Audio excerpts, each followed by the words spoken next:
Welcome back to Big Mouth and fancy seeing you here. And welcome one and all to my Man of Steel review. I've never done one of these before, so it's going to be really exciting to be talking about this film with you. Definitely one of my favourites, if not my favourite CBM of all time. But there's some great ones out there, some big competition.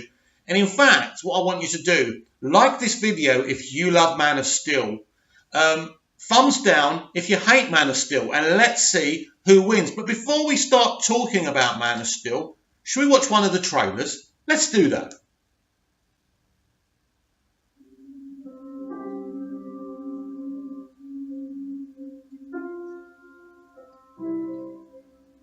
Goodbye, my son. My hopes and dreams travel with you. You'll be an outcast. You'll kill him. How? Maybe I'll go up to them.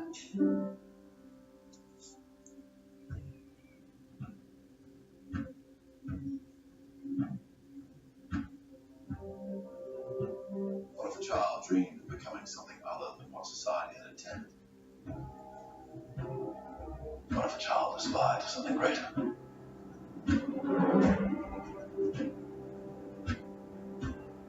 My son was in the bus.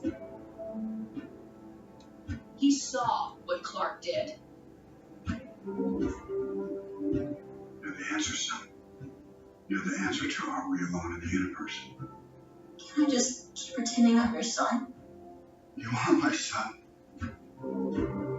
I have to believe that you were sent here for a reason. And even if it takes the rest of your life,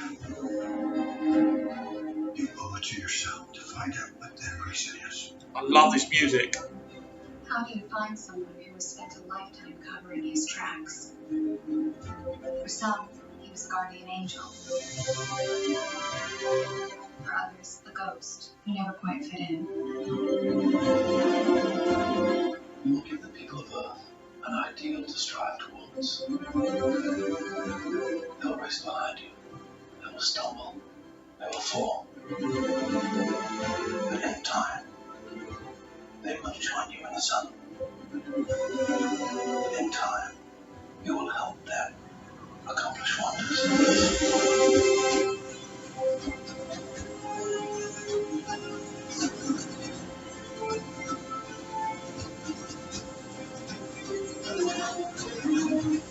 You believe your son is safe?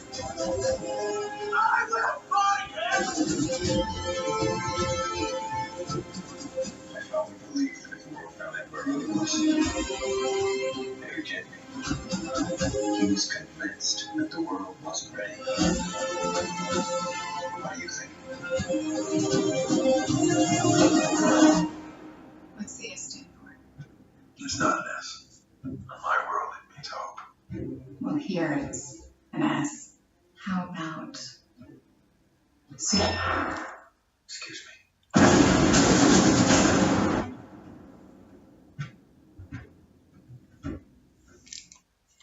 Shall I tell you something you don't know, and something you probably don't want to know, really? But I remember when that trailer, I think this was trailer 2, and I remember staying up all night till this trailer was posted. I was so excited. And when I first saw the trailer, I thought, well, there's a lot of scenes here I've already seen. Actually, this might be trailer 3. I can't remember, but anyway. But then we started seeing these new scenes, and then I saw Shannon Zod going, "Oh, we'll find him." I thought, oh, this is gonna be good.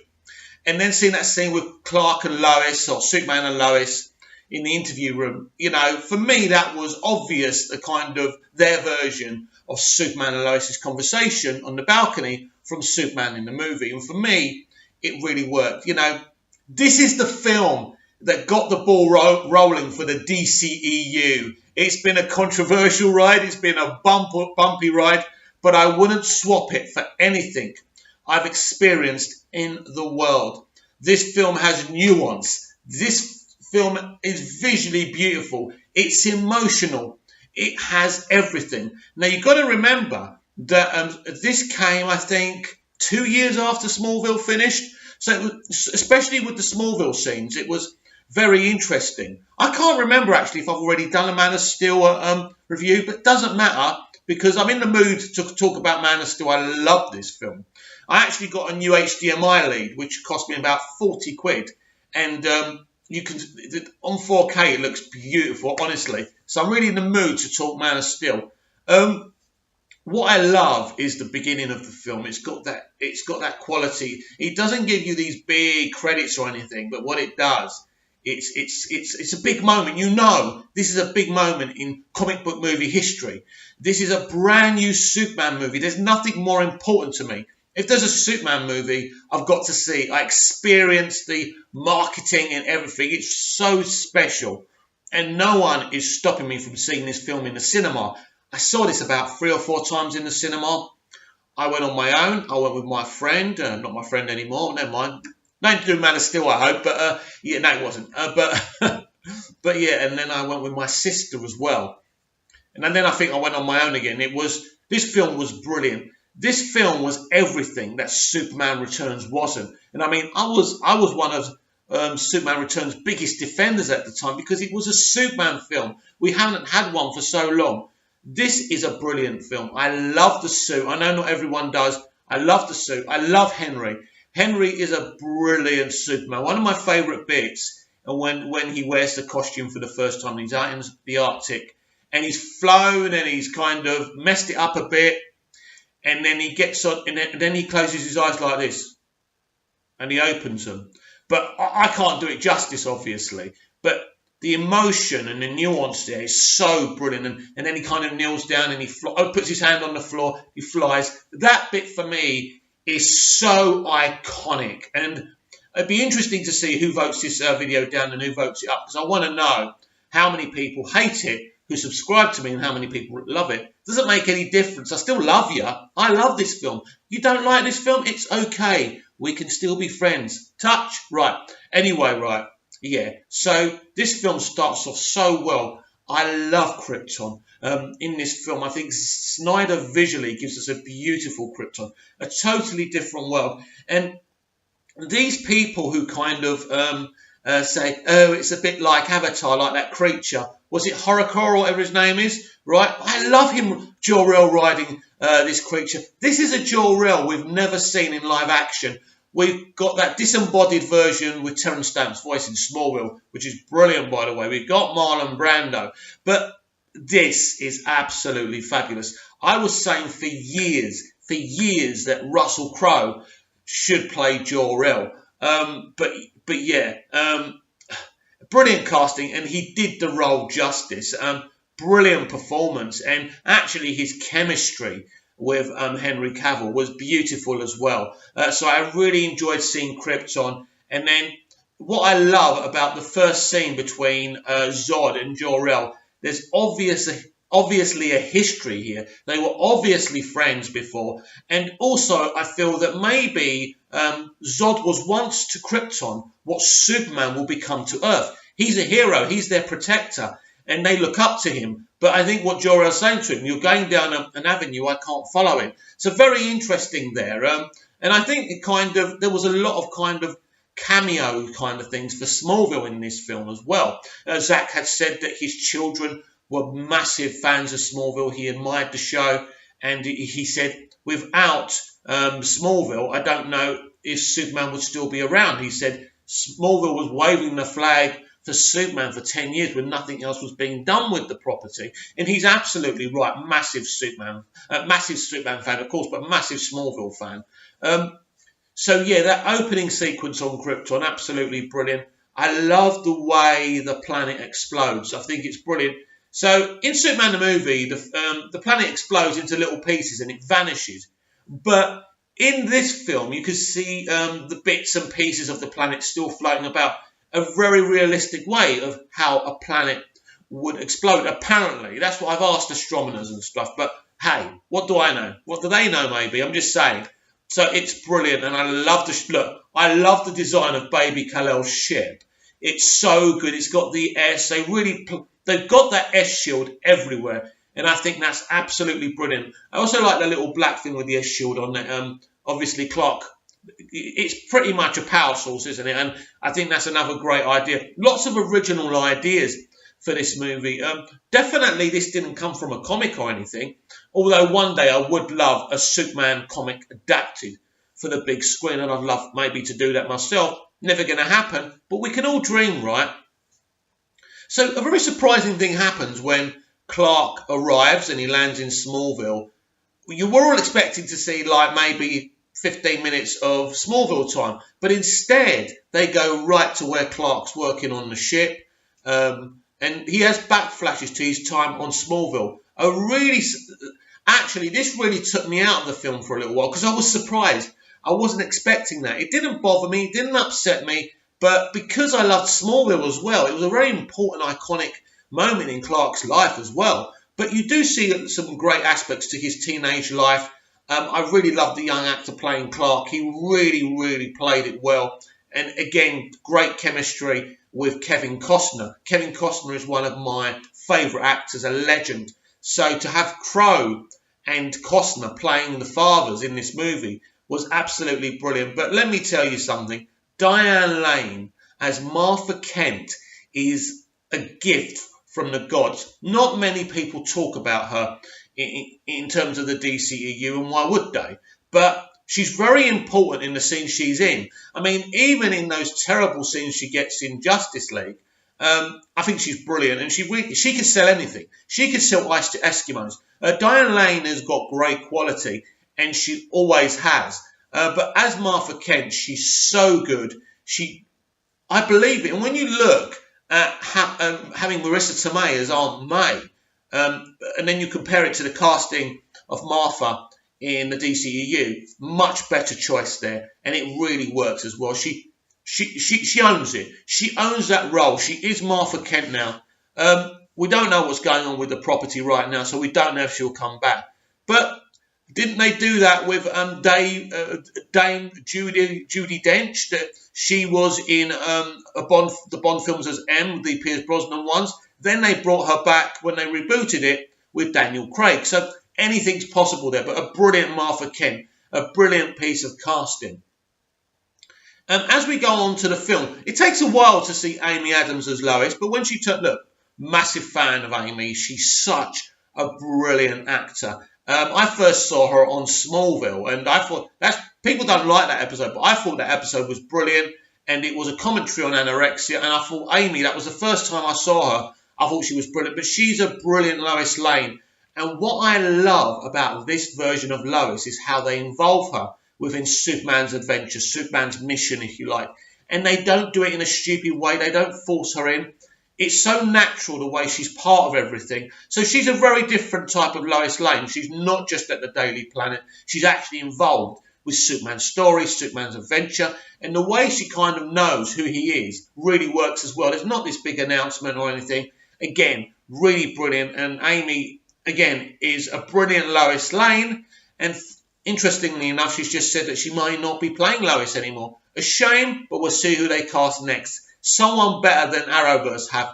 Please, really important character. So cast really important characters well. So yeah, she's absolutely brilliant. And as the film goes on and we see the backflashes, and then Clark's at the bar and he has the fight with that arsehole, and he's trying to protect that woman. And she's quite protective of Clark. She doesn't want him to do anything stupid because she doesn't want Clark to be in trouble. She obviously has a lot of time for him. So Clark leaves, and we get that classic, another kind of cameo Smallville moment, because Clark destroys that guy's truck.